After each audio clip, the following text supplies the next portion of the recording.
Assalamualaikum warahmatullahi wabarakatuh. Selamat malam, salam sejahtera untuk kita semua. Shalom, Om Swastiastu, Namo Buddhaya, salam kebajikan dan salam Pancasila.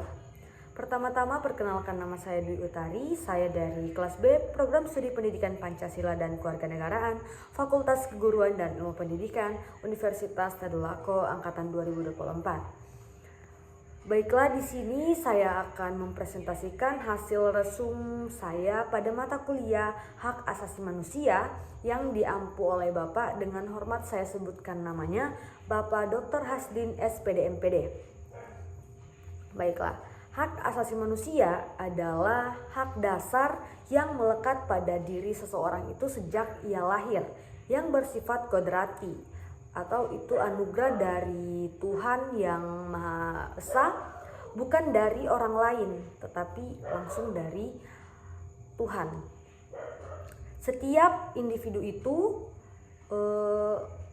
mempunyai hak sosialnya, tetapi tidak lupa pula kalau kita juga harus menjaga hak orang lain. Ada hak orang lain juga yang harus kita jaga. Hak asasi manusia juga bersifat inherent, secara kodrati melekat pada diri manusia itu sendiri. Yang kedua itu ada universal, berlaku bagi semua tanpa diskriminasi. Yang ketiga ada inalienable, tidak dapat dibagi. Yang keempat ada interdependent, saling tergantung. Yang kelima harus dilindungi, dihormati, dan diperjuangkan. Dan yang terakhir, yang keenam, tidak boleh dirampas atau dikurangi oleh siapapun. Selanjutnya ada konsep yang melandasi lahirnya hak asasi manusia menurut Sri Sumanti. Hak asasi manusia sebagai bawaan kodrat, artinya pada waktu seseorang dilahirkan dia sudah mempunyai HAM. Seperti yang saya jelaskan sebelumnya, HAM sebagai karunia dari Tuhan yang Maha Esa. Berdasarkan konsep ini, hak asasi manusia bawaan kodrat, melainkan karunia Tuhan yang Maha Esa. Hak asasi manusia juga timbul karena diatur oleh hukum. Dalam hal ini hukum tertulis. Oleh karena itu konsep ini beranggapan bahwa HAM adalah legal rights. Selanjutnya ada agenda pembahasan hak asasi manusia di Indonesia dan perkembangannya. Di sini meliputi sidang PPKI oleh pendiri negara menjelang kemerdekaan, masa berlakunya Konstitusi RIS atau Republik Indonesia Serikat pada tahun 1949 dan Undang-Undang Dasar Sementara pada tahun 1950 sampai dengan 1959. TAP MPRS nomor 17 MPRS yang berisi pembentukan panitia ADHOC bertugas menyiapkan dokumen rancangan piagam hak asasi manusia dan hak-hak serta kewajiban warga negara.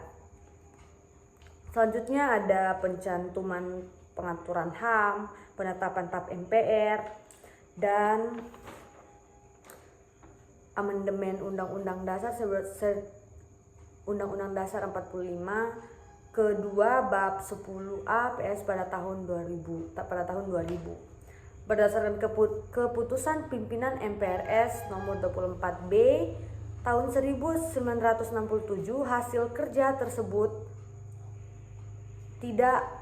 hasil kerja panitia diterima. Namun pada sidang MPRS tahun 1968 rancangan tersebut tidak pernah dibahas.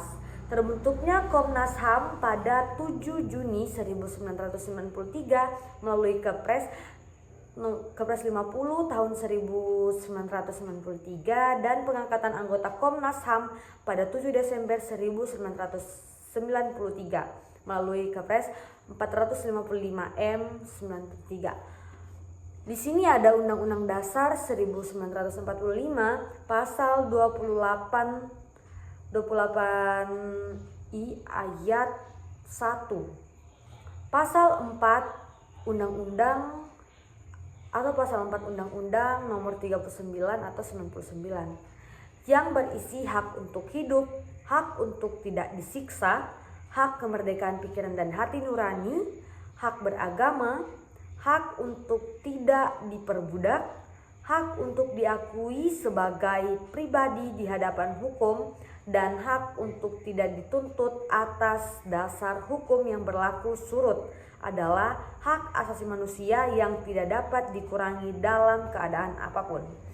Baiklah, sekian presentasi dari saya. Lebih dan kurangnya saya mohon maaf. Wassalamualaikum warahmatullahi wabarakatuh. Terima kasih.